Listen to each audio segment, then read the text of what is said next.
we go. I hope. There we go. You know, there's an old saying, if at first you don't succeed, try and try again.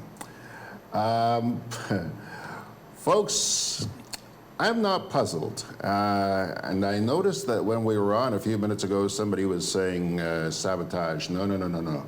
I really don't believe in this case it is sabotage. No. Let me try and explain to you. I hope you guys are going to come back on, I really hope you're going to come back on. A few days ago, let's see, sometime last week, Anthea is first up this time. She says, "Are we good now?" I don't know. You tell me, Anthea. Are you hearing us? Yeah, you should be. A few days ago, we received an update. You know, Apple periodically sends out updates to their software, okay? And they sent an update to my iPad. And since then, since that update was installed, I have begun having a series of problems again. So it seems to me that there may be a little glitch, if you will, in the software. I'm hoping that we're on now. Okay, yeah, I guess we are, because Charmaine DeLille says, "I can hear you now," and Arthur Langine says, "I'm here, Brother George." Yeah, I think that's what it is. I'm sure those of you who have Apple software know that from time to time when they put out a new software or an update on their software, you sometimes have little issues. And well, this morning's absolutely no exception. Well, Hazel is also back there. She can hear us now. And Anthea Arello says, "Yep, that's why I thought it was my phone." Ain't your phone, girl. And stop crying, Anthea. See those big teardrops coming down there? Don't, please, stop it. Anyhow, we're good to go. So, here we go. Good morning to you, pilgrims. It's a Tuesday morning, 15th day, middle of the month already, 15th day of October. We're getting rolling about 2 minutes, well, about 16 minutes late this morning we got started. But at least we got started. And Kipling Francis says, "Yes, you are." So I guess I'm good to go now. Okay, let's take a look at the rundown and see what's going on here this morning. And it's interesting. It's interesting that this should happen this morning in light of the rundown that I have here for you guys. When you look at the rundown on your page there, you're probably seeing sea glass, a great little picker-upper. Boy, did I need that picker-upper this morning. Whoa! Yeah, man, that's the way he works. It's a little story, a little video that I'm going to share with you this morning. For those of you who may be down from time to time, and we all are from time to time, and think that there's no light at the end of the tunnel, things just, you know, sometimes people make you feel you're worth absolutely nothing. You ain't going nowhere. Well, no, this man's going to tell a little story this morning that I hope will give you hope. I hope will give you hope. Rhymes, isn't it? We're also going to take a look at some disorganized showers just about 500 miles to the east of us, headed our way. But having said that, there's some good news. So in just a wee bit, you'll find out what the good news is, okay? Then we have for you the national report from the Government Information Service. And then Mr. Ray Roberts is going to be joining us this morning. See, he's got his stuff all set up already. He's logged in on Zoom. And we'll get to him about half an hour or so, okay? So first of all, let's take a look at this great little picker-upper. And as you watch this, listen carefully, and I hope this will cheer you up a little bit, give you a little hope. Check this out. Here we are on the west end of the beautiful island of Bermuda, and right past this plot of land behind me called Convict Cemetery is a very unique beach full of translucent treasures. Let's go check it out. We pray for peace, comfort for family, protection. We're here at the site of an old naval dump where we find the remnants of an old glass factory. Here you'll find hundreds of thousands, perhaps even millions of sea glass. One of my favorite hobbies in life is actually collecting sea glass. Now, I'm not going to collect any here today, but sometimes back at home in Hawaii, when the waves are too small to go surfing or the water is too murky to go scuba diving, you'll find me on my hands and knees on the beach searching for sea glass. Now, I know this may sound strange to some of you, but allow me to share with you why I enjoy it so much. You see, to the common eye, these small pieces of glass are considered trash, rubbish, garbage, not worth paying any attention to. But for a melancholy like me, I find them and I see them as beautiful treasure. Some are as big as rocks, others are as tiny as grains of sand. The most common colors are brown, green, and also milky white.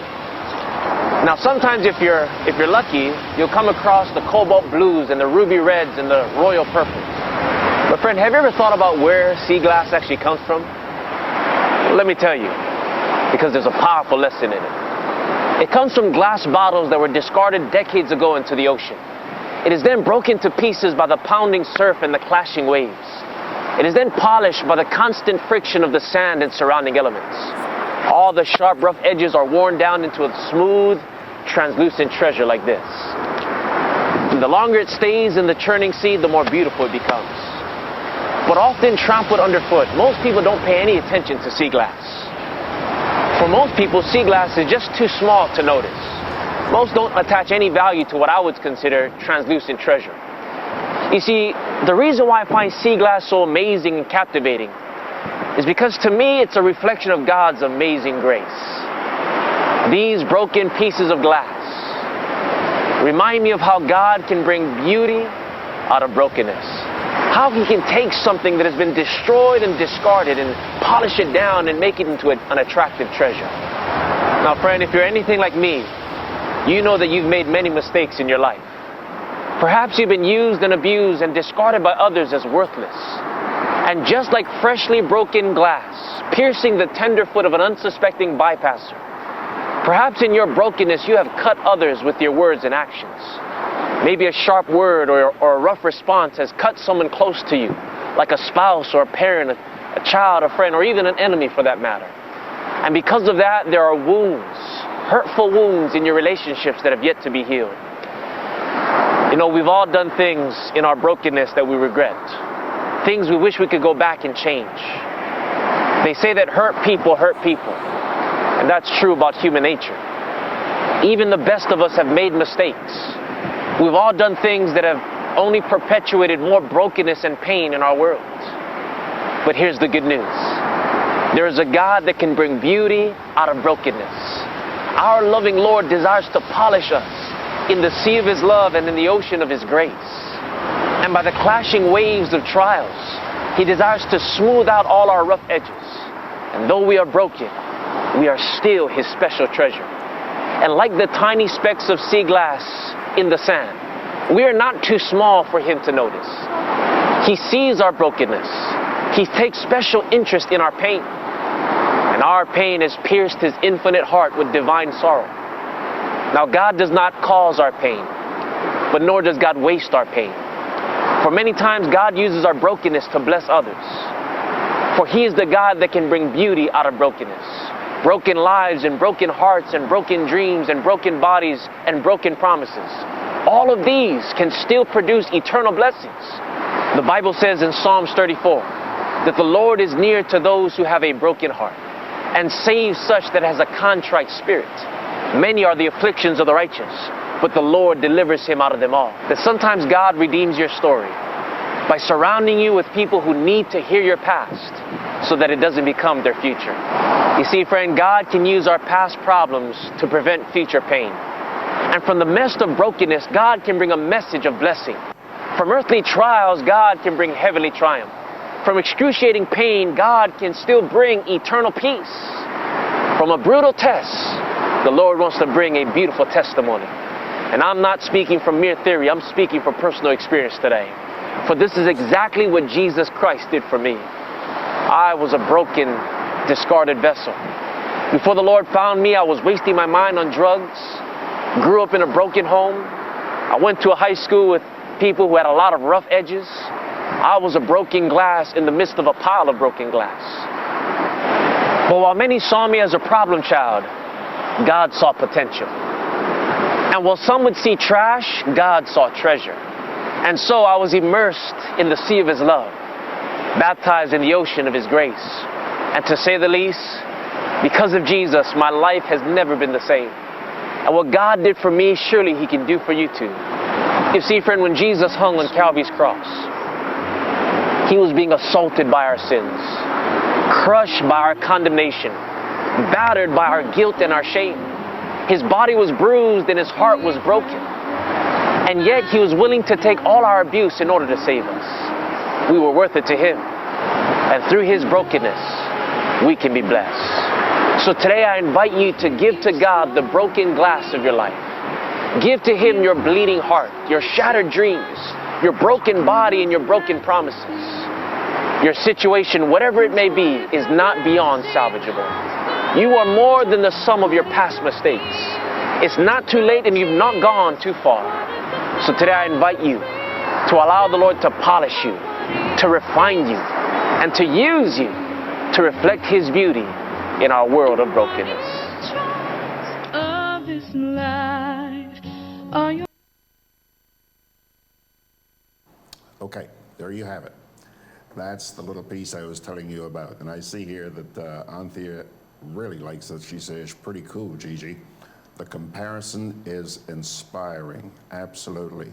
And I didn't know that I would be having the snafu that I did this morning. But see how things work out? I pulled this out. I picked this piece to play last night, maybe about 11 o'clock last night, not dreaming that we would have the issue we had this morning. Anyhow, good gentleman. John says, I have a dental tech friend who uses sea glass to cover plates, dishes, etc. There are some beautiful pieces made from discarded, broken things. Absolutely, John. When I was younger, I used to like walking the beach and picking up these little pieces. Absolutely. And by the way, he says he's hearing us loud and clear. Georgie Porgy. I haven't been called that in years. You had to bring it up, eh? Georgie Porgy, pudding and pie, kiss the girls and make them cry. Okay. There's also somebody here, I think it's Manusart or Manusart Alexander, whichever, saying good morning. Good morning, sir. Nice to have you on board with us. Ian Tamar says that little piece that you guys just watched was beautiful. Absolutely. See what I mean, folks? There is life after politics and all the tebe and scandal in this place. Let me see, who else is there? Who else is there? Okay, now, there's a tropical wave located more than 500 miles to the east of the southern Windward Islands, and it continues to produce disorganized showers and thunderstorms, all right? Now, that's the bad news. The good news is that the upper level winds are expected to become increasingly hostile. I like that word, hostile, over the system, and significant development of the system appears unlikely while the disturbance moves westward at 15 to 20 miles an hour. Here's the interesting part. Formation chance over the next 48 hours, the next 2 days, low, 10%. And formation chance over the next 5 days, low, 10%. So, last night I did put up a satellite picture of the location of this stuff. It's on the GRENADABROADCAST.com website. You can go check it out if you so desire. John, yeah, you would catch that, John, wouldn't you? John says, you didn't finish it. When the boys came out to play, he kissed them too. He's funny that way. No, John, no way, not a snowball's chance in hell. No way, okay? All right, folks, let's take a little break here and then we'll come on back with, oh, by the way, Russell Abraham, Yvonne Joseph, Arthur Langine and company, they're all with us. Little break, then we'll come back with a national report after this. Because your vehicle is a necessity, being roadworthy is critical. Hubbard's Motor Department introduces its new tire and battery sales and service outlet located at Building Supplies Compound in Grandans, close to the Sugar Mill Roundabout. Available are a wide range of competitively priced tires, maintenance-free batteries, oils and lubricants. Keeping in mind your busy schedule, this outlet is equipped to provide you with fast and reliable service. Simply drive in and you'll be delighted with your service experience. For more information, contact 440-2087. Hubbard's, quality service, affordable prices. I'm always on the move. Training, traveling, competing. So it's good to know I have Co-op Bank in the palm of my hand. Introducing e-banking, one of many customer convenience services from Grenada Cooperative Bank, and there's more to come. It's swift, simple, and secure. Welcome home. Hey, what? I just came from the land and this sign here caught my eye. What's that sign about? Someone must have asked Grenlec to move a pole. But you know, there's no space reserved on the side of the road for planting poles. So Grenlec has to get permission from landowners, and that can take a lot of time. Oh, Grenlec asked me to help them contact my neighbor Ben about planting a pole on his land. But Ben passed away. His children own the land, but they all live abroad. That's why Grenlec needs customers to inform them in writing at least 3 months in advance. 3 months? All that? It seems like a lot, but think about the time it will take for Grenlec to find and get permission from all of Ben's children. And sometimes moving one pole requires you to move the pole before, the one after, plus the wires that support them on the ground. That means even more landowners to find and get permission from. Then Grenlec needs to schedule their teams and notify customers about any power outages. Well, I need the pole on the farm moved, so I'm going to write Grenlec a letter now. Grenlec, energizing our Grenada.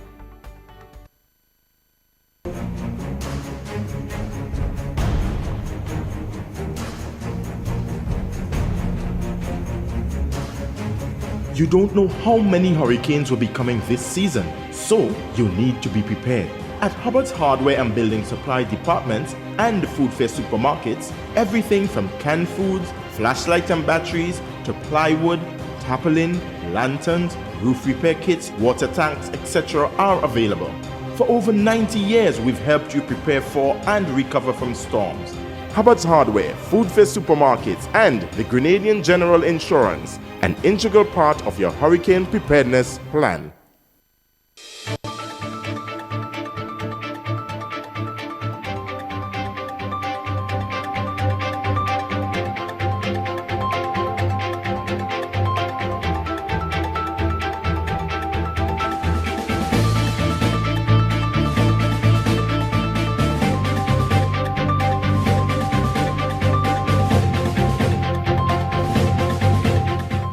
Grenada reviews its current doing business strategy. Details to this story and more in the national report.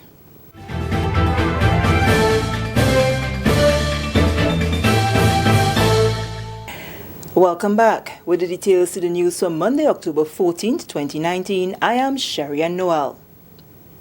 Grenada's doing business status came under the microscope during a recent review meeting, which also focused on harmonizing current efforts, eliminating time wasting, and addressing other constraints to doing business. Kevin Frederick attended the meeting and filed this report. Michael Julian, an international financial consultant hired by Compete Caribbean to assist Grenada, says urgent and immediate steps must be taken to improve the country's overall performance as it relates to doing business, failing which our doing business ranking will further plummet and businesses suffer. He explained to the GIS what are some of the issues that require immediate attention. I think that a number of simple things need to be done. First, working groups need to be established in Grenada for the various doing business performance indicators, such as starting a business or getting credit or getting a construction permit. So what you do is you have the private sector and the government get together and discuss what the major challenges are that need to be addressed. And then you come up with a checklist of the easiest things that can be done to improve that particular indicator. Getting access to credit, starting a business, registering a company, etc. And then the International Business Unit, which is housed within the ministry, can help to facilitate the changes that need to be made so that you can have a much more friendly business environment, which is fairly friendly at the moment. It's not that Grenada has a negative business environment, but you want to make things more efficient. And so what you do is you have working groups that look at each of the priority issues, and they begin to come up with solutions, and those solutions are then put in place. And then what happens is the people who have to go through these application processes have a much easier time in getting their approvals. Julian, who has worked with several countries in the past, identified Grenada's Immigration and Passport Office as one of the best success stories. Yeah. I would say that the Passport Office in Grenada, which I view as probably the best government service in the world. I say that honestly because I've had personal experience in getting passports there, and it's an exceptional office in terms of its service. It is well run. The efficiency is consistent. There are no major problems, and if they can achieve that in Grenada, I am convinced that many other departments, many other ministries can do exactly the same thing. So I'm very hopeful for improving the business environment, for improving this rankings that Grenada has on the World Bank's doing business rankings. I feel confident that this will occur once we take the right steps to do so. Nicole Maltis from the International Business Unit described the exercise as timely. The International Business Unit is in the beginning phases of putting structures in place administratively. So we want to ensure that going forward we have the right persons who will be a part of the different task force that we want to form. The plan is to have a small task force made up of stakeholders in the main sectors, and also to have subsectors represented in stakeholder groups. During the workshop, Julian stressed the urgent need for a harmonious and less time-consuming effort to be the starting point for charting the way forward, which Ms. Maltis said are some of the things they will be paying greater attention to. A lot of it has to do with efficiency, a lot of red tape. We need to use technology more to reduce time and cost in doing business. And that is something we will definitely implement together with the ICT unit in the ministry that's working hard to ensure that's done. For the National Report, I am Kevil Frederick. The Ministry of Health has accepted the challenge to have its senior managers and employees tested between now and Christmas as part of the fight against cancer. That's according to Health Minister Honorable Nicholas Steele, who also says part of the challenge includes all females receiving mammograms. The ministry will ensure that its senior members go through the testing and then roll it down to doctors and nurses. Minister Steele was speaking at the FCIB annual Walk for the Cure from Monrouge playing field to the Roy St. John playing field. Country head of FCIB, Nigel Oliver, says when the Walk for the Cure commenced in 2012, the objective was primarily as a fundraiser and to help raise awareness about cancer. Over the years, we've seen the program grow, and now we participate in the program in all our territories, all 15 territories, every year around this time.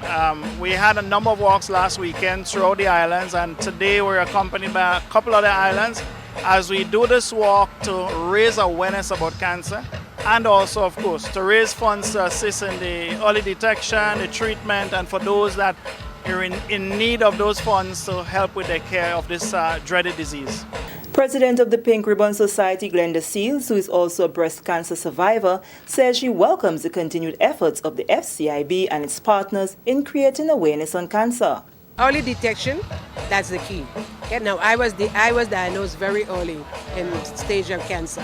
So I was able to get treatment right away, and I was able to live a normal life like everybody else.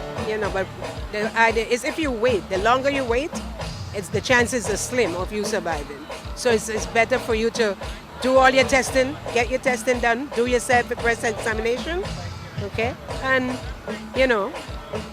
leave everything to God.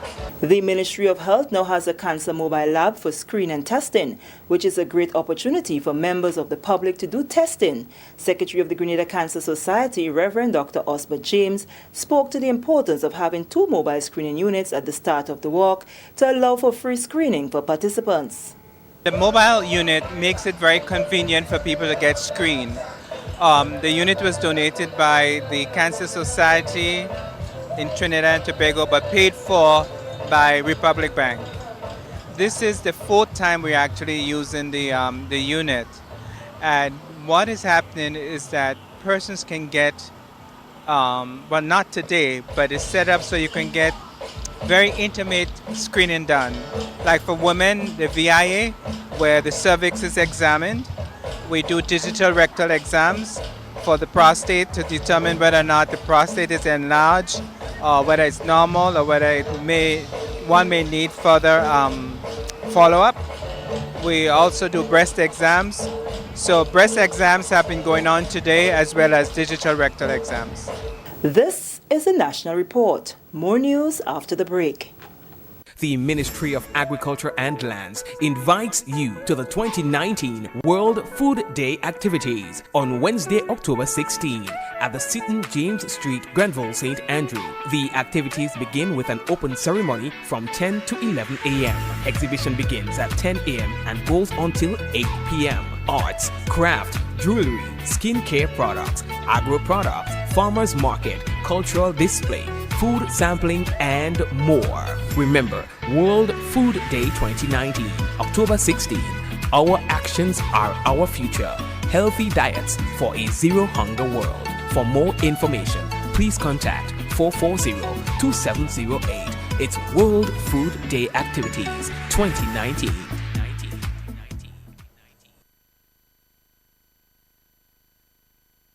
Welcome back. And finally, the Ministry of Agriculture and Lands has assisted farmers with the procurement of security equipment to help tackle the problem of predial larceny. We get more in this Karima Lewis report. Predial larceny remains one of the most pervasive and entrenched crimes affecting businesses, livelihoods, and food security in Grenada. As tackling this issue is critical to the development of the agricultural sector, the Ministry of Agriculture and Lands continues to extend efforts towards dealing with this crime. One such effort is the procurement of a specific security device that will be used in solving the issue of predial larceny and possibly dissuade persons from the act.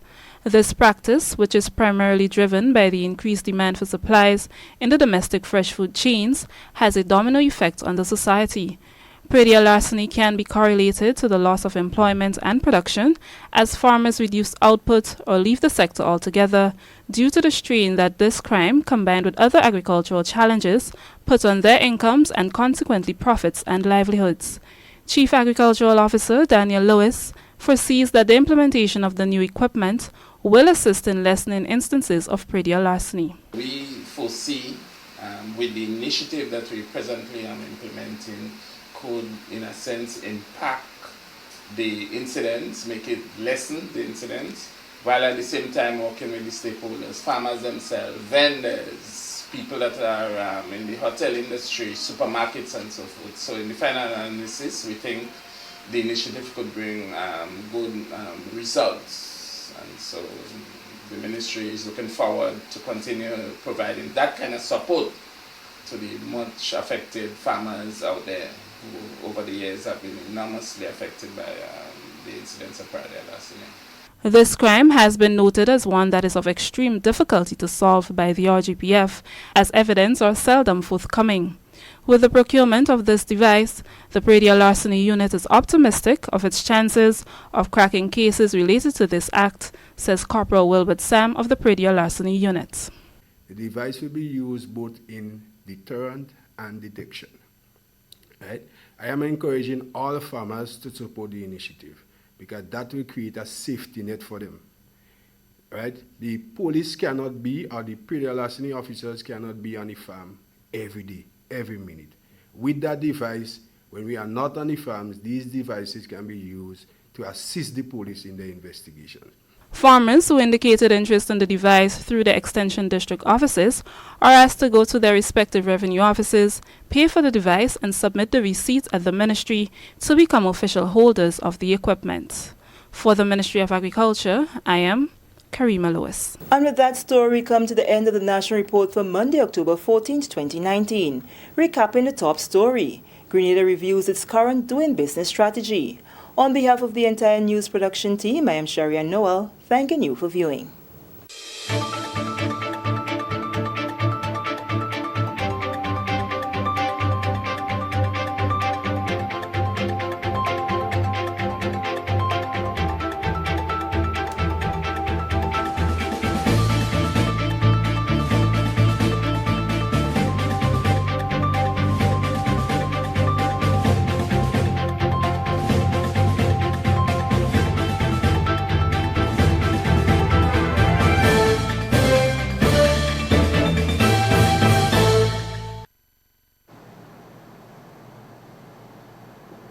Alrighty, folks, alrighty. Time now to turn over things to Mr. Ray Roberts.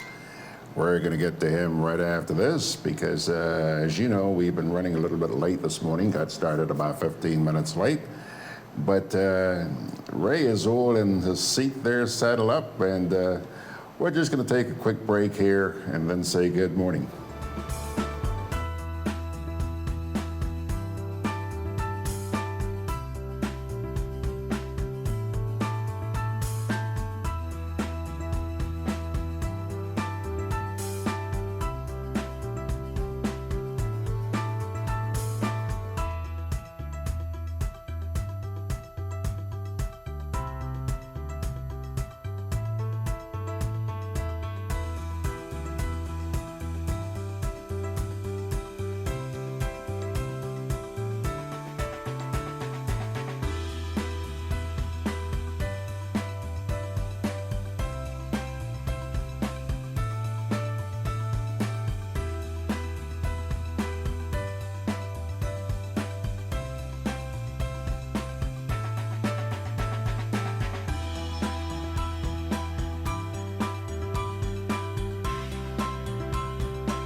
Juve chocolates, cocoa nibs, and cocoa balls from Diamond Estate Grenada are now available at Amazon.com, Amazon.ca, Amazon.co.uk, and GrenadaMarket.com. Try the sensational touch of nutmeg and a touch of ginger chocolates, 75% dark and rich, 100% pure cocoa, and their 60% dark and sweet chocolate bars today. Amazon Prime members enjoy free shipping on these orders in the USA, Canada, and Europe. GrenadaMarket.com.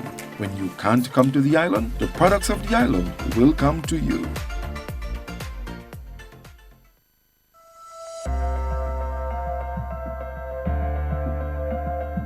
We are honored to partner with the Grenada Schools, Inc., the Ministry of Education, and the Caliste Government School in providing this library.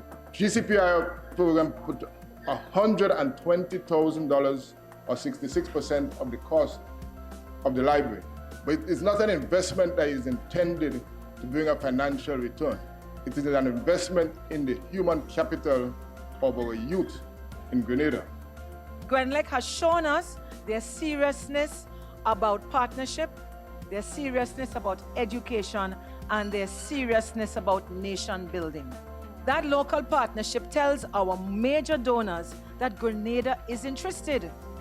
We have got a big vision at Grenada Schools. We believe that what we can do is, through literacy, have the most literate country in the Caribbean. We are very happy that you got this gift from ourselves and from GRENADA. We see this library as a unique and valuable resource. One of the best things about receiving this library is that it honors and recognizes the efforts and contributions of a company like GRENADA and Grenada Schools Incorporated. Since 1994, GRENADA shareholders have invested over $22 million. This has been invested in the communities throughout Grenada, Carriacou, and Petit Martinique. We hope this library will serve the students and school well for many years to come.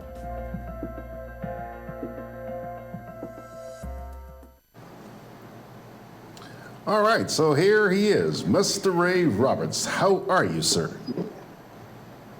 Pretty good, George. Good morning to you and to your viewers and listeners wherever they may be. They're all over the place, boy. Listen, did you go to the beach this morning?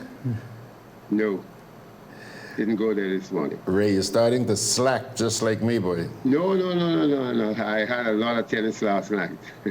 Okay. Remember, the body's not as young as yours. So you play for a long time. You're so funny. And then you have to lie down and hope to get some recuperation.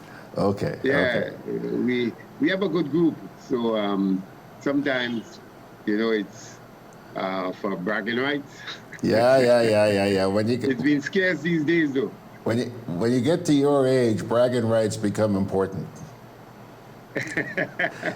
Well, among the boys. Listen, man, what's up your sleeve this morning? Tell me. Well, I guess that I see it's very conversational, and I will talk sports in the sense that we'll be looking forward to Phil Simmons' 4-year contract. I am hoping that it will be a contract that maybe not take us to the top of the world. That may be wishful thinking, considering where we are at the moment. But it would be wonderful if he can bring about some changes and ensures that West Indies begin to climb the ladder. Right now, we're very close to the bottom. If we can get in the middle or even further up, I think it will certainly bring back most life to cricket in the Caribbean. So I want to wish him well. He has a record that seems to be quite reasonable. Ireland getting to the World Cup final under his coaching, Afghanistan getting to the finals, but none of them really made an impact. So, there's not too much to say that he has beaten world-class teams. It's just that these minors have been able to get to a big final and produce an upset here and there. But clearly against India, who seems to be, they have just beaten South Africa in 2 consecutive games, and they are now 11 games undefeated. So it tells you the magnitude of the work he is facing to get West Indies beyond where it is at the moment. Where are we in the world rankings right now? Well, we're just above Afghanistan, Ireland, and I think Bangladesh is now ahead of us by a point or two. So there are 12 teams that are ranked. We are at number 9, I think. We were number 8, but I know Bangladesh defeated us the last time we played, so I'm not too sure if that took them to a point or two above the West Indies. But we certainly at the bottom. Ireland and Bangladesh and Zimbabwe, to be above them is like, Well, I know our good friend Dr. Wilshire will certainly have a more optimistic view, though, because I noticed on one of your chats, he was talking about Phil Simmons leading Barbados Tridents to victory, and he said it's the start of many, many more things to happen. I don't know I'm that optimistic, though. Well, okay, so they may not be at the bottom. You said there are 12 teams, so we may not be 12. But, listening to you this morning, I also sense a bit of optimism. Well, you have to, because, Simmons has done himself well after retiring. He's qualified himself as a professional coach.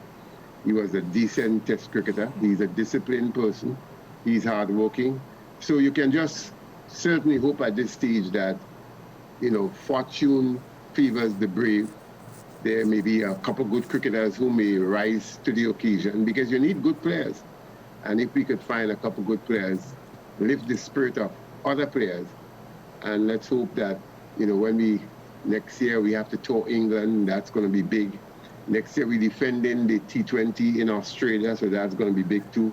So he has not an easy task ahead of him. In fact, he's going India next month to play the team he worked with last, that is Afghanistan. And Afghanistan on their own turf, they're playing in India, which is similar to Afghanistan environment in terms of the cricket fields.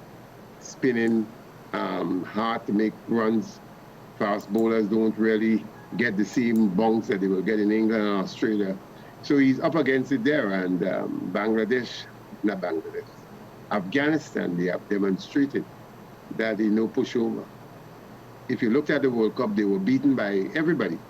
But at times they had India, they had Australia, they had the West Indies, on the edge. So I think, well, from a Caribbean perspective, we could just hope that this is the start of an era where we are rebuilding, and finally we'll get where we want to be among the big teams in the world. John Nozinek says, hello? Yeah.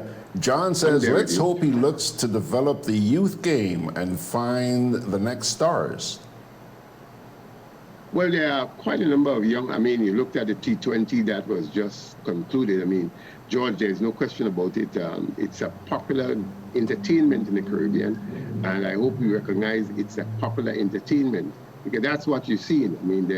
You've not seen a lot of cricket skills there. You've seen a lot of invention, people playing across the line. The T20 format requires you to score runs quickly. So you do whatever you think is right to get the runs. Test cricket and one-day cricket requires a lot more skills. So the popularity of T20 in the Caribbean is great. It means that we have something we can count on, appetize the nations of the region, but we need to develop people who can play the game properly, as we see in Australia, India, and to a lesser extent England. I think we unfortunately have quite a number of young players, but if you look at when they get into the West Indies team, maybe 1 century, 2 centuries, there's nothing really to stimulate the appetite. So we are hoping that he will bring something that is very special, that will re-energize not just the administrators, but the players themselves. Because, George, you look at the salaries are not in your days and my days. Yeah. It's huge salaries they are getting. Yeah. And, they can pick and choose. Chris Gayle determines whoever he wishes to play with. And his price is not a small price. Since we're talking cricket, Ray, I'm sure you paid very close attention to the just concluded CPL. And that came as the outcome of that came as a bit of a shocker. The Guyanese had won all their games, and then at the last minute, what do you have to say about that? Well, if you looked at it, Jonathan Carter, Nurse, when they came, particularly Nurse, when he came to bat, it was 108 or so for 6, and within 17 balls. The score went past 150, and you saw what he did. His was just strength, power in the muscles, middled the ball properly, and it was out of the park. So that may work in T20, but remember, in the longer format of the games, T20, ODIs and test matches, you can set the field to suit the occasion. In T20, you're very much restricted. They create an atmosphere that the batsmen may score and the bowlers will have to work very hard to earn a wicket. Now, in the other formats, you have to have more techniques because they can set the field according to where they believe your strength is. In T20, my brother, you can do well. Perhaps you have big muscles and a bright pair of eyes. You make a lot of connection, and what counts? Scoring runs, nothing more, scoring runs. So as you notice, the popularity of this thing with the Caribbean spectators, awesome. I so suppose it will just grow, and there are quality players who are coming across the Caribbean. It's a franchise system, so you buy players. So you're not necessarily looking for Caribbean players. Yes, there are rules that ensures that Caribbean players are in the team, but really and truly, being a franchise system like the football in England, you can buy the best performers. Yeah. You know, I see a note here. John says, entertainment brings sponsorship, hence funds to develop the young players. That is correct. That is correct. But we must also get it right because, you know, the techniques, as I said again, for 2020 is not going to get you beyond 2020. Yeah. And you need to get to the level. Look at the crowds we had in Test cricket between England and Australia. Test cricket is not dying as some people think. There are big crowds that go to see the top teams play. I mean, when they play in West Indies, people already anticipate it's going to be a 5-day match. They're going to finish in 3 days or 3.5 days. But if we get to the stage as we were in the 70s and 80s and early 90s, I'm sure thousands and thousands will certainly pack themselves into the facilities that we have, not only in the Caribbean, but across the world. That's why they keep saying international cricket needs West Indies, because they bring a flavor that is second to none.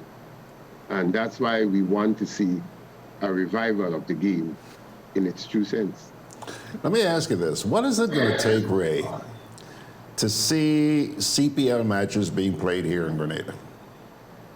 Well, all you need to do is to light the stadium. But again, I ask the question, I mean, when you look at all these big facilities across the Caribbean, I mean, we take in $30 million, or the Chinese giving us $30 million to repair the facility. I doubt if you put all the numbers together, between 2007 and now, you're not going to calculate that you make that kind of investment, right? So you are putting money into something where maybe, how many, 3,000-4,000 of us? A facility that is, what, 16,000, 17,000? I don't know. As I say, the Caribbean got to rethink this process because we're building big facilities that cannot be sustained. We don't have the performances, we don't have the sponsorship to keep these things properly maintained. Go to Queen's Park and take your camera and look at the Junior Murray Royal Lewis stand. And you certainly will be, to me, fright will come to you when you look at the erosion of the steel beam and what have you there. It is eroding quickly. So that's why they have to use $30 million to repair that facility. And that facility was opened in 2007. So 2007 to 2019, that is what? That is just 12 years. 12 years, we're repaying it at $30 million. That's a lot of money, George. And the hospital is, certainly if you get injured, you have to look for the plane. You can't look for the hospital. You're not going to get what you desire. So yes, I would say the night facility, but we need to develop players. If Grenada has players of the caliber of, let's say, Anderson Peters, Kirani J, it means that you certainly have your own promotion. There's no doubt about it. I don't want to take away from those who we have here. But even across the Caribbean, the best minds we talk about, the best bright stars, Brandon King and so forth. I don't know that they can really bring out numbers that could compensate for the investment that we will have to make. Will any of the $30 million that the Chinese are about to put in go into lighting?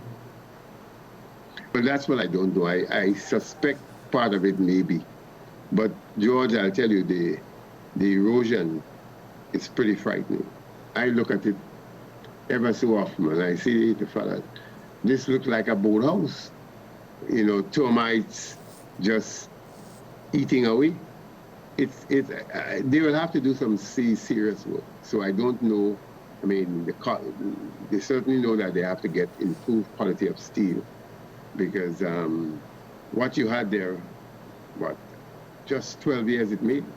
So you certainly will have to get something that is more substantial. If it's going to decay in another 10 years again, another 12 years, and 20 years may collapse, then, you know, the cost ain't worth it. So I suspect they will have a higher quality of steel that can certainly, if not withstand, the erosion that is caused by the sea. But we certainly can't make such a large investment, and in just over a decade, we have to go back and spend the same again. You know, I'm sitting here listening to you, and I can't help but ask myself this question. The Chinese built the stadium initially, right? Yeah. Okay. Now they have to maintain it. Huh? Is this really our stadium? Yeah. Well, George, I guess it might have been after Ivan, and we had to hustle. So maybe in hustling, you may not have done all that is right. That's all I could assume. I mean, you know, it was a hustle. We were trying to keep the volume of games that were a credit to us. We had some very important games, and you had to have the facility ready, or else you would have lose that opportunity. So maybe in the haste, you shortcut, but now is an opportunity. Perhaps you can do it better. Because we're not hosting any World Cup. Ireland will be here next year for a couple of one-days. So I hope we could get it right this time around. But you know, you still have me thinking here, because it seems like we still have our priorities mixed up. You just mentioned a little while ago the hospitals in pretty bad shape. Sure, every country, including Grenada, would be happy to have a national stadium such as we do. But those things cost a lot of money, not just to build, but the upkeep, Ray. The upkeep. That is correct. Okay? So where do our priorities lie? We have people dying because they can't get basic health care. Yet we're dumping all this money into a stadium, which most of the time sits as a white elephant. This thing is not being maximized. It's not being used as much as one would hope it would be used. Yes, I'm glad the kids have a place to go play cricket and football and stuff like that. But priorities, Ray, where are they? But you see, I think the challenge always is to respond to what is popular. Grenada defeated French Guyana on Sunday in the CONCACAF League of Nations, 1 goal to nil. The attendance at the stadium, according to the radio announcer who was in the park, 1,290 people. 1,290 people? 90 people, right. So put the media and people who are there all together, let's say 1,500. They might be less, but round it up at 1,500. The facility holds just around 7,000. So you work that out. Even it's $20 a person. Put the numbers together, and maybe you just cost factor. You have lights, you have security, you have water. So I say at times, I often wonder if we're not trying to become the United States of America or one of these European countries, where sports, or even where you lived in Canada, sports pays for itself. I know that's not possible in the Caribbean, and sports has to be seen as not just, facilities that are world-class, but it helps curb juvenile delinquency and a number of social problems. But I don't think the thought process is there. I think we respond to, I see some people arguing with me, yes, we need T20 matches. But you look at the St. Lucia's Zooks, they play in St. Lucia. What's the number of people attending that game at times? The number of people attending games at times. 2,000, maybe 3,000. Sometimes they have 5,000 and more. Could that sustain? You look at the Indians in the Indian Premier League. The facility is overflowing. It's closed off. Tickets are sold way in advance. So I don't think we calculate all these things. I think we see these things on television and we get to a few meetings. It's just like, the GFA. Their budget is close to 2 million. They have a well-staffed, maybe after SGU, they may be the highest paying organizations in Grenada. They changed what they made there for 90-something, over 100 years. They changed first division, second division, third division into conferences. Nothing works. They can't finish it. It was never going to work. In Europe, yes, they have a paid person, but in Europe, the culture is that way. The paid person here can't change that culture. So you sort of dismantled what you met there with a theory that you have a vision and it's going to be better because it works in Europe, in America, and somewhere else. It's really not going to work in Grenada because George, you and me will perhaps go to Queen's Park if we, let's put it like this, we have 2 or 3 friends play. I will go forever because I'm passionate about sport. But there are not enough of us who have this passion for sport, families, that will go. Some people don't mind hearing the score. But just check the athletic games. Convent has its own girls' high school, SAS, McDonald College. The new schools like JW Wesley College, they struggle to bring 300, 400 people in the pavilion. Yeah. They struggle. Yeah. But these Convent is 100 plus years, SAS is almost, 75 years, PBC, 70-something years.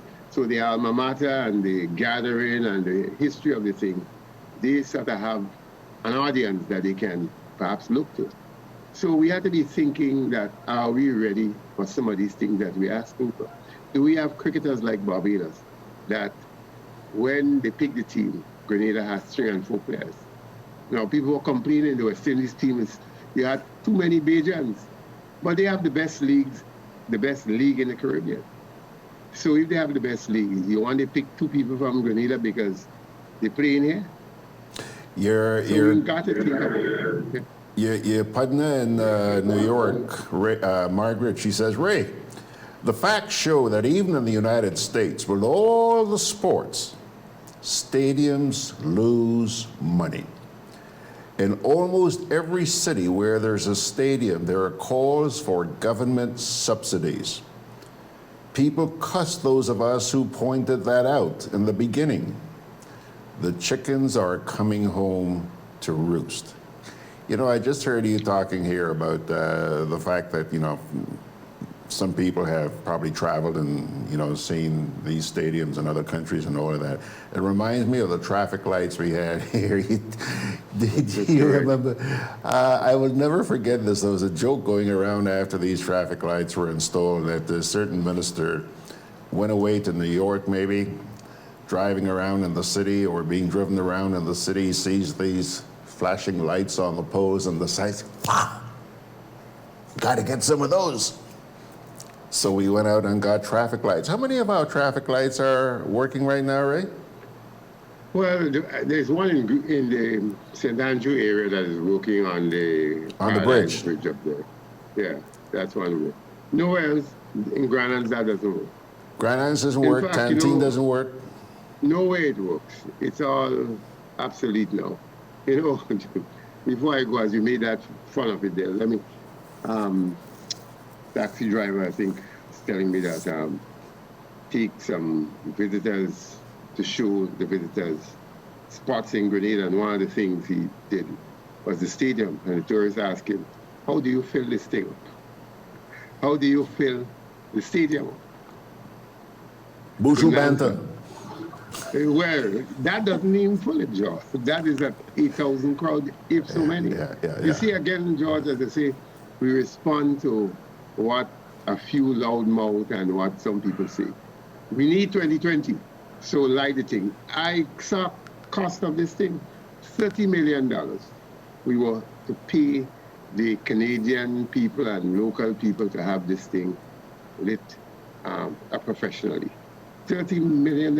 It has I guess with the state of health and so many other things, it has become a backbone issue. But I saw the documents. I mean, so that was absolutely, again, just responding to craziness. Yeah. And as I say, people, I'm not opposed. I love it, actually. But sometimes you have to make sense out of nonsense. And that is, at the moment, right in this facility, is nonsense. Total nonsense. I just read a piece on England. England is looking for 20 million pounds. You know what they're looking for? They need to narrow the gap against Australia. Australia have beaten them several times. So they need to narrow that gap. And they need 20 million pounds to assist women's cricket at the grassroots level and elsewhere. And they believe in 5 years, if they do that, they could narrow the gap. They didn't say winning, narrow the gap. So we talk about the best facility in the Caribbean, the best in the world. That means nothing. Anderson Peters means something because he beat the best in the world. Kirani means something, beats the best in the world. Victor means something. He defeated the best in Central America and the Americas. Yeah. So that's how we must begin to think. Not that, we had traffic light. I mean, this thing has, I don't think it will come back because people tell you, in the food fair area in Granans there, the traffic flows better without the lights. Yeah. That's what I've heard that. People say. Yeah, I've heard that. Yeah. John says, read the traffic lights. No spare bulbs. They forgot to buy the spare bulbs. It's like, it costs $5 million. I don't know if it's US or EC, but the repair may be costing too much. Exactly. It's like the stadium, beautiful facility. Poor maintenance, if any maintenance at all. Thanks a lot, Ray. Yeah. George, good to see you. Have a good day, George. You too, my friend. And to your phones. Right, bye-bye. Take care. Okie doke, folks. There he goes, Mr. Ray Roberts. Folks, 16 minutes after the hour, which means we've only gone 1 minute over time so far. We started at about 9:15, but I'm still going to try and speed it up.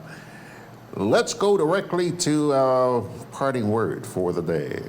It's an inspirational that comes to you from the book of Proverbs. Proverbs chapter 26. Only 3 verses. 24 to 27. Enemies disguise themselves with their lips, but in their hearts they harbor deceit. Though their speech is charming, do not believe them. For 7 abominations fill their hearts. Their malice may be concealed by deception, but their wickedness will be exposed in the assembly. Whoever digs a pit will fall into it. If someone rolls a stone, it will roll back on them. Check it out yourself. Proverbs 26, 24 to 27. On that note, my dear friends, that's where we're going to pull the curtain down on our delayed program this morning. So once again, just let me make it clear, no sabotage. No. I believe this had to do with a software update. We're going to mess around today and see how we can resolve that issue. Pilgrims, you have a great day. And remember, tomorrow could be a little bit soggy. There's this tropical wave just to the east of us, I think about 500 miles to the east of us, and it's headed our way. So take along an umbrella tomorrow, just to be on the safe side. If it's going to get here, I don't know what time it will, But the good thing is that the National Hurricane Center says that as it approaches us, the winds become a lot less favorable for development. So I don't think you need to go wetting your diapers worrying about this one that much, okay? But let's keep an eye on it. God bless you, folks.